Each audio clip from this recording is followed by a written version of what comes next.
A continuación voy a hablarles sobre el movimiento artístico denominado surrealismo, el cual pretende trascender lo real a través de la imaginación y lo irreal, jugando con la mente del espectador y llevándolo a mundos mágicos que solo podrían existir en nuestra mente.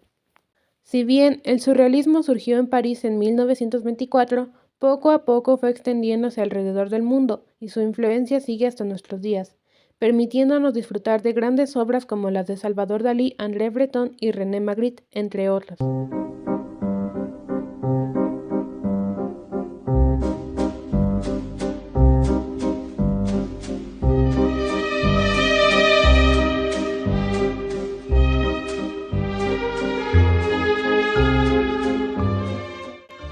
El surrealismo pasó por muchas etapas antes de convertirse en un movimiento internacional, pero para resumirlo nos vamos al inicio en 1924 con la publicación del primer manifiesto surrealista de André Breton, en el que se mencionó por primera vez el término surrealismo.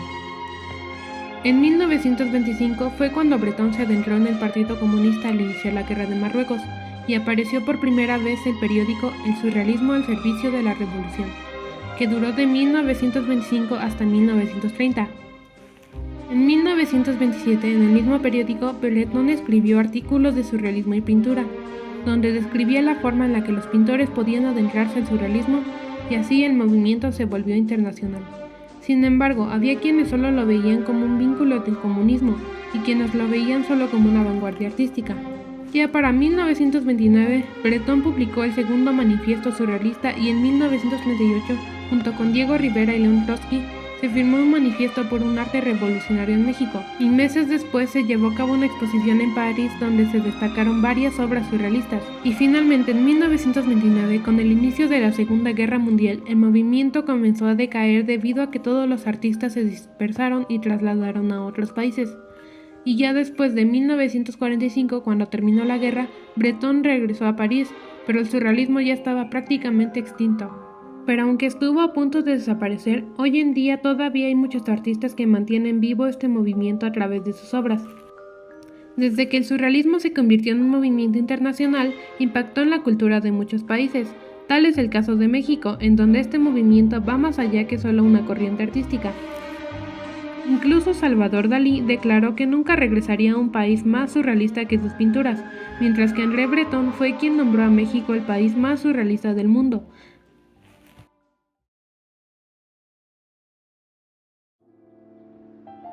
André Breton, considerado el padre del surrealismo, aunque al principio era dadaísta, fue un escritor, poeta y crítico francés quien creía que el surrealismo era un automatismo psíquico en el que se intentaba expresar el funcionamiento del pensamiento, a falta de cualquier control ejercido por la razón, al margen de toda preocupación estética o moral. Fue en 1924 cuando mencionó por primera vez el término surrealismo en una de sus obras, y a partir de ese momento fue extendiéndose por toda Europa y luego se volvió popular en América cuando llevó sus obras surrealistas a Nueva York en 1940. Si hablamos de sus pinturas, se puede decir que las más famosas fueron las que ocuparon la técnica de cadáver exquisito, pues este en realidad era un juego en el que también participaron otros artistas surrealistas. Consistía en que cada miembro del grupo debía escribir una pequeña parte de una historia en un papel y debía doblarlo, dejando solo visible la última palabra. El siguiente jugador debía continuar a partir de esa palabra y así se creaba una obra en un collage.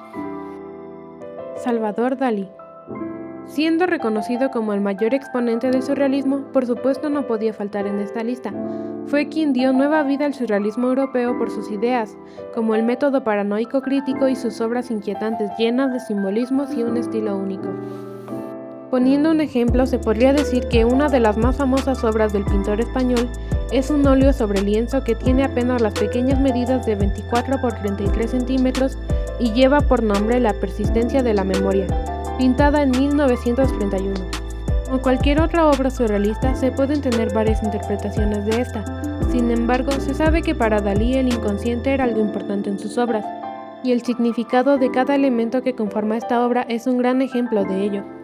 Por ejemplo, los relojes derretidos representan que dentro del inconsciente el tiempo pasa de forma distinta, al igual que en las memorias, pues nosotros podemos recordar algo que sucedió hace mucho tiempo como si solo hubiera sucedido ayer, mientras que un recuerdo reciente se puede sentir como si hubiera sucedido hace mucho tiempo.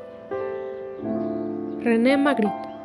René François Ghislain Magritte fue un pintor de origen belga, reconocido por sus ingeniosas pinturas con las que pretendía cambiar por completo la percepción de la realidad y hacer que el espectador se volviera sensible con su entorno. En sus pinturas, Magritte mostraba elementos y objetos de la vida real en forma repetitiva, en situaciones un tanto irónicas e incluso con un toque de humor sin dejar de lado el surrealismo. Una de las obras más famosas de Magritte fue La traición de las imágenes, pintada en 1929, con una técnica a óleo sobre tela de 60 por 81 centímetros, en la que afirmaba: "Esto no es una pipa, sino la imagen de una pipa". La representación de una pipa que toma carácter surrealista con esa frase. Remedios Varo.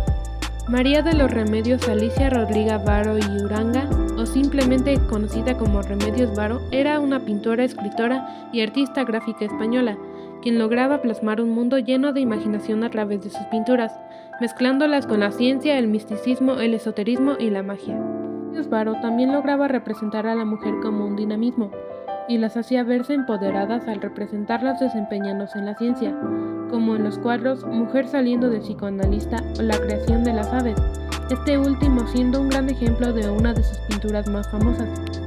Pintada con una técnica a óleo y con las medidas de 52 por 62.5 centímetros, se muestra a una mujer mitad humano, mitad búho, la cual es su autorretrato, que se encuentra creando distintos tipos de aves y otorgándoles distintos dones, como la música, la cual está representada por el violín que cuelga de su cuello. Pero eso no es lo único, pues como ya se había mencionado antes, la ciencia, el esoterismo y la magia siempre estaban presentes en sus pinturas. Y aquí, al observar los muebles y demás elementos, se puede observar esa perfecta combinación que podría interpretarse como que esa mujer híbrida puede ser una bruja, una artista y una científica al mismo tiempo. Joan Miró. De origen barcelonés, Joan Miró fue un pintor, escultor, grabador y ceramista, considerado uno de los primeros pioneros del surrealismo. Para Miró, el subconsciente era igual que un campo de juegos o un juguete donde podría ser libre de jugar como quisiera, y aunque al inicio mostró una gran influencia de otros movimientos en sus obras, su cercanía con André Breton y Marc Ernst hizo que se aproximara al surrealismo y adoptara el automatismo psíquico, método en el que se dejaba volar al pincel sobre el lienzo justo como si de un juego de niños se tratara. Uno de sus cuadros más representativos es Interior holandés, pintado en 1928, un óleo sobre tela en el que mezcla su propio simbolismo y el surrealismo, y en el que intentó rendirle homenaje a la pintura holandesa del siglo XVIII. Esta obra también es considerada como su inicio de su madurez artística. Se puede decir que el surrealismo, aparte de aplicarse a la pintura, también se puede referir a cualquier otra manifestación artística, como la música, el cine y la literatura. Y es que con el solo hecho de mezclar la realidad con la fantasía ya se ocupa el surrealismo en la animación,